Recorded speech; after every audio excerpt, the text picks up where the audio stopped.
জয় রাধে। আজকের পাঠ শ্রী চৈতন্য মহাপ্রভুর সঙ্গে সনাতন গোস্বামীর মিলন, পার্ট 4। নিজ প্রিয় স্থান মোর মথুরা বৃন্দাবন, তাহা এত ধর্ম চাহি করিতে প্রচারণ। মথুরা এবং বৃন্দাবন আমার অত্যন্ত প্রিয় স্থান, সেখানে আমি এই সমস্ত ধর্ম প্রচার করতে চাই। শ্রী চৈতন্য মহাপ্রভু শ্রীল সনাতন গোস্বামীকে দিয়ে বহু কার্য সম্পাদন করতে চেয়েছিলেন। মানুষকে কিভাবে ভগবত ভক্ত হতে হয়, ভগবত ভক্তি সম্পাদন করতে হয় এবং কৃষ্ণ প্রেম লাভ করতে হয় তা শিক্ষা দেওয়ার জন্যে সনাতন গোস্বামী প্রথমে বৃহৎ ভাগবতামৃত নামক একটি গ্রন্থ প্রণয়ন করেছিলেন। তারপর বৈষ্ণবের কিভাবে আচরণ করা উচিত তা শিক্ষা দেওয়ার জন্য বহু শাস্ত্র প্রমাণ সংগ্রহ করে তিনি হরিভক্তি বিলাস প্রণয়ন করেছিলেন। শ্রীল সনাতন গোস্বামীর প্রচেষ্টার প্রভাবে বৃন্দাবনের সমস্ত লুপ্ত তীর্থ উদ্ধার হয়েছিল। তিনি বৃন্দাবনে প্রথম বিগ্রহ মদন মোহন প্রতিষ্ঠা করেছিলেন এবং তার ব্যক্তিগত আচরণ দ্বারা সর্বতোভাবে ভগবানের প্রেমময়ী সেবায় যুক্ত হওয়ার মাধ্যমে বৈরাগ্য বিদ্যা শিক্ষা দিয়েছিলেন। তার ব্যক্তিগত দৃষ্টান্তের দ্বারা তিনি শিক্ষা দিয়েছিলেন কিভাবে বৃন্দাবনে বাস করে ভগবত ভক্তি আচরণ করতে হয়। শ্রীচৈতন্য মহাপ্রভুর প্রধান উদ্দেশ্য ছিল কৃষ্ণ ভক্তি প্রচার। মথুরা এবং বৃন্দাবন শ্রীকৃষ্ণের প্রিয় স্থান, তাই এই দুটি স্থান শ্রীচৈতন্য মহাপ্রভুরও অত্যন্ত প্রিয়, কিন্তু তাদের মহিমা সনাতন গোস্বামীর মাধ্যমে প্রচার করতে চেয়েছিলেন। মাতার আজ্ঞায় আমি বসি নীলাচলে, তাহা ধর্ম শিখাইতে নাহি নিজ বলে। আমার মায়ের আদেশে আমি জগন্নাথপুরীতে বাস করছি, তাই মথুরা এবং বৃন্দাবনে গিয়ে ধর্ম আচরণ শিক্ষা দেওয়ার ক্ষমতা আমার নেই। এত সব কর্ম আমি যে দেহে করিম, তাহা ছাড়িতে চাহ তুমি কেমনে সহিম। যে দেহের মাধ্যমে আমি এই সমস্ত কার্য করাতে চাই, সেই দেহ তুমি ত্যাগ করতে চাও, তা আমি কিভাবে সহ্য করব। তবে সনাতন কহে তোমাকে নমস্কারে, তোমার গম্ভীর হৃদয়কে বুঝিতে পারে। তখন সনাতন গোস্বামী শ্রী চৈতন্য মহাপ্রভুকে বললেন, আমি আপনাকে আমার সশ্রদ্ধ প্রণতি নিবেদন করি। আপনার হৃদয়ের গভীর পরিকল্পনা সমূহ কে বুঝতে পারে। কাষ্ঠের পুতুলি যেন কুহুকে না চাই, আপনে না জানে পুতুলি কিবা নাচে গায়।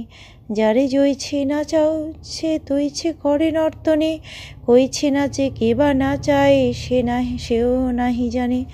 বাজিকর যেভাবে কাঠের পুতুল নাচায়, পুতুল নিজে জানে না সে কি নাচে কি গায়, তেমনি আপনি যেভাবে যাকে নাচান সে সেইভাবে নাচে। কিভাবে সে নাচে অথবা কে তাকে নাচায় সে তা জানে না। হরিদাস কহে প্রভু শুনো হরিদাস, পরের দ্রব্য ইহ চাহেন করিতে বিনাশ। পরের শ্রাব্য দ্রব্য কেহ না খায় বিলায়, নিষেধিহ ইহারে যেন না করে অন্যায়। শ্রীচৈতন্য মহাপ্রভু তখন হরিদাস ঠাকুরকে বললেন, হরিদাস দেখো, এ পরের দ্রব্য বিনাশ করতে চাই। পরের গচ্ছিত দ্রব্য কেহ নিজ ভোগ করে না অথবা অন্যকে বিতরণ করে না, তাই তুমি একে নিষেধ করো, সে যেন সেই অন্যায় না করে। হরিদাস কহে মিথ্যা অভিমান করি, তোমার গম্ভীর হৃদয় বুঝিতে না পারি। কোন কোন কার্য তুমি করো কোন দ্বারে, তুমি না জানাইলে কেহ জানিতে না পারে।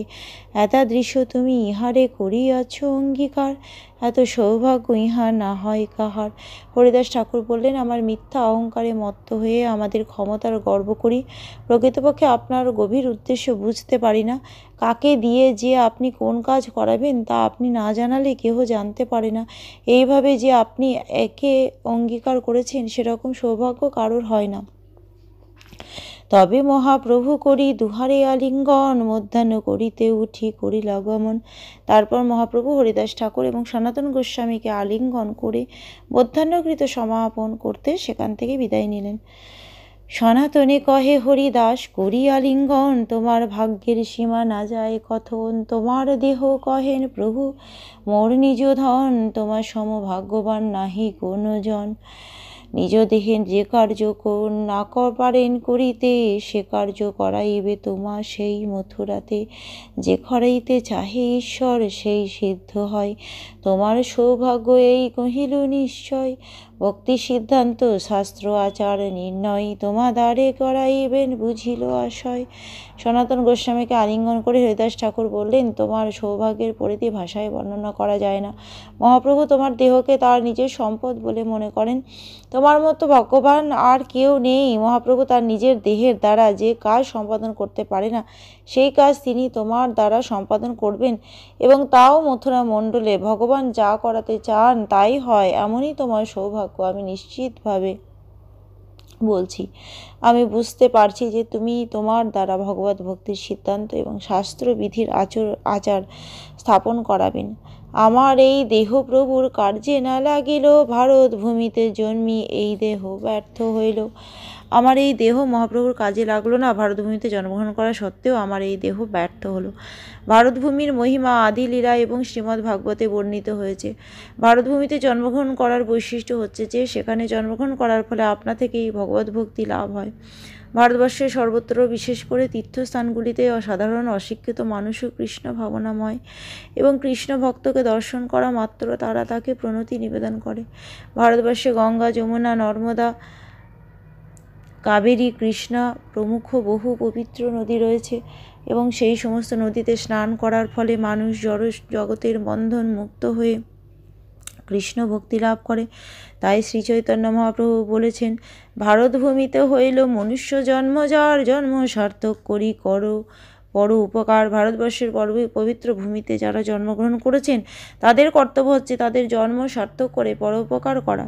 তাদের উচিত সম্পূর্ণভাবে বৈদিক জ্ঞান হৃদয়ঙ্গম করে তাদের ভগবত ভক্তির অভিজ্ঞতা সারা পৃথিবী জুড়ে বিতরণ করা। সারা পৃথিবীর মানুষ আজ উন্মত্তের মতো ইন্দ্রিয় সুখভোগের চেষ্টায় লিপ্ত রয়েছে এবং তার ফলে তারা তাদের দুর্লভ মনুষ্য জন্ম লাভের পরম সৌভাগ্য হেলায় নষ্ট করছে। তার ফলে তারা পরবর্তী জীবনে পশু অথবা পশুর অধম শরীর প্রাপ্ত হবে। মানুষের হৃদয়ে ভগবত চেতনা বা কৃষ্ণ ভক্তির উন্মেষ করার মাধ্যমে এই পাশবিক সভ্যতার প্রকোপ থেকে মানব সমাজকে রক্ষা করতে হবে। এই উদ্দেশ্য নিয়েই কৃষ্ণ ভাবনামৃত আন্দোলন শুরু হয়েছে।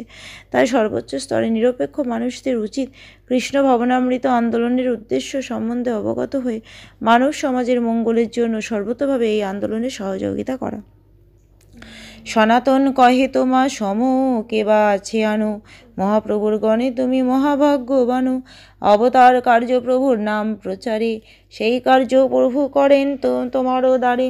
প্রত্যহ করো 3 লক্ষ নাম সংকীর্তন, সবার আগে করো নামের মহিমা কথন। সনাতন গোস্বামী তখন হরিদাস ঠাকুরকে বললেন, তোমার সমান কে আছে? তুমি শ্রীচৈতন্য মহাপ্রভুর অন্যতম পার্ষদ, তাই তুমি মহাভাগ্যবান। ভগবানের দিব্য নামের মহিমা প্রচার করার জন্য মহাপ্রভু অবতীর্ণ হয়েছেন, আর সেই কাজ তিনি তোমার দ্বারা সম্পাদন করেছেন। প্রতিদিন তুমি 3 লক্ষ নাম কীর্তন করো এবং সকলের কাছে নামের প্রচার করো। আপনে আচরে কেহ না করে প্রচার, প্রচার করেন কেহ না করেন আচার। আচার প্রচার নামের করহ 2 কার্য, তুমি সর্বগুরু তুমি জগতেরও আর্য। কিছু লোক আচার করেন কিন্তু প্রচার করেন না, আবার কিছু লোক প্রচার করেন কিন্তু আচার করেন না। কিন্তু তুমি ভগবানের দিব্য নামের আচার এবং প্রচার 2টি কার্যই করো। তুমি সকলের গুরু এবং এই জগতের সর্বশ্রেষ্ঠ ভক্ত। শ্রীল সনাতন গোস্বামী এখানে স্পষ্টভাবে জগৎগুরুর সংজ্ঞা বিশ্লেষণ করেছেন। তার যোগ্যতা হচ্ছে যে তিনি অবশ্যই শাস্ত্র নির্দেশ অনুসারে আচরণ করবেন এবং সেই সঙ্গে প্রচার করবেন। যিনি তা করেন না তিনি সদ্গুরু নন। হরিদাস ঠাকুর ছিলেন আদর্শ গুরু, কেননা তিনি প্রতিদিন নিয়মিতভাবে জপমালায় সংখ্যাপূর্বক ভগবানের নাম করতেন। প্রতিদিন তিনি 3 লক্ষ নাম কীর্তন করতেন। তেমনই কৃষ্ণ ভাবনামৃত আন্দোলনের সদস্যদের কর্তব্য প্রতিদিন জপমালায় কমপক্ষে 16 মালা হরে কৃষ্ণ মহামন্ত্র জপ করা এবং ভগবদ্গীতা যথাযথ শিক্ষা অনুসারে শ্রীচৈতন্য মহাপ্রভুর বাণী প্রচার করা। যিনি তা করেন তিনি সারা পৃথিবীর গুরু হওয়ার যোগ্য। এই মতো 2 জন নানা কথারঙ্গে কৃষ্ণ কথা আস্বাদায় রহি একসঙ্গে। এইভাবে কৃষ্ণ কথা আলোচনা করার মাধ্যমে গভীর আনন্দ আস্বাদন করে তারা 2 জন একসঙ্গে অবস্থান করতে লাগলেন। যাত্রাকালে আইলা সব গৌড়ের ভক্তগণ, পূর্ববৎ কৈলাস হবে রথযাত্রা দর্শন। রথযাত্রার সময় গৌড় দেশের সমস্ত ভক্তরা এলেন এবং পূর্ববৎ রথযাত্রা দর্শন করলেন। রথ অগ্রে প্রভু তৈছে করিলা নর্তন, দেখি চমৎকার হইল সনাতনের মন। রথযাত্রার সময় শ্রীচৈতন্য মহাপ্রভু সেইভাবে শ্রী জগন্নাথ দেবের রথের সম্মুখে নৃত্য করলেন এবং তা দর্শন করে সনাতন গোস্বামী চমৎকৃত হলেন। বর্ষার 4 মাস রহিলা সব নিজ ভক্তগণে, সবার সঙ্গে মহাপ্রভু মিলাইলা সনাতনে। বর্ষার 4 মাস গৌরবঙ্গের ভক্তরা জগন্নাথপুরীতে রইলেন এবং শ্রীচৈতন্য মহাপ্রভু তাদের সকলের সঙ্গে সনাতন গোস্বামী পরিচয় করিয়ে দিলেন। অদ্বৈত নিত্যানন্দ, শ্রীবাস, বক্রেশ্বর, বাসুদেব, মুরারি, রাঘব, দামোদর, পুরী ভারতী স্বরূপ, পণ্ডিত গদাধর, সার্বভৌম রামানন্দ, জগদানন্দ, শঙ্কর, কাশীশ্বর গোবিন্দাদি যত ভক্তগণ সভা শনি সনাতনের করাইলা মিলন। অদ্বৈত আচার্য, নিত্যানন্দ প্রভু, শ্রীবাস পণ্ডিত, বক্রেশ্বর পণ্ডিত, বাসুদেব দত্ত, মুরারি গুপ্ত, রাঘব পণ্ডিত, দামোদর পণ্ডিত, পুরী গোসাই, ভারতী গোসাই, স্বরূপ দামোদর, গদাধর পণ্ডিত, সার্বভৌম ভট্টাচার্য, রামানন্দ রায়, জগদানন্দ পণ্ডিত, শঙ্কর পণ্ডিত, কাশীশ্বর গোস্বামী, গোবিন্দ আদি সমস্ত ভক্তদের সঙ্গে সনাতন গোস্বামী পরিচয় করিয়ে দিলেন। যথাযোগ্য করাইল সবার চরণ বন্দন, তারে করাইলা সবার কৃপার ভাজন। শ্রীচৈতন্য মহাপ্রভু সনাতন গোস্বামীকে দিয়ে তাদের সকলের শ্রীপাদপদ্ম বন্দনা করালেন এবং তাকে তাদের সকলের কৃপা পাত্রে পরিণত করলেন। সদ্গুণে পাণ্ডিত্যে সবার প্রিয় সনাতন, যথাযোগ্য কৃপা মৈত্রী গৌরব ভাজন। তার সদ্গুণ এবং পাণ্ডিত্যের জন্য সনাতন গোস্বামী সকলের প্রিয় ছিলেন এবং তিনি তাদের যথাযোগ্য কৃপা মৈত্রী এবং গৌরবের পাত্র হয়েছিলেন। আজকের পাঠ এই অবধি। জয় রাধে। ভজ শ্রীকৃষ্ণ চৈতন্য প্রভু নিত্যানন্দ, শ্রী অদ্বৈত গদাধরে শ্রীবাসাদি গৌরী ভক্ত বৃন্দ। হরে কৃষ্ণ কৃষ্ণ কৃষ্ণ হরে হরে, হরে রাম রাম রাম রাম হরে হরে। জয় রাধে জয় রাধে, জয় রাধে জয় রাধে। জয় রাধে।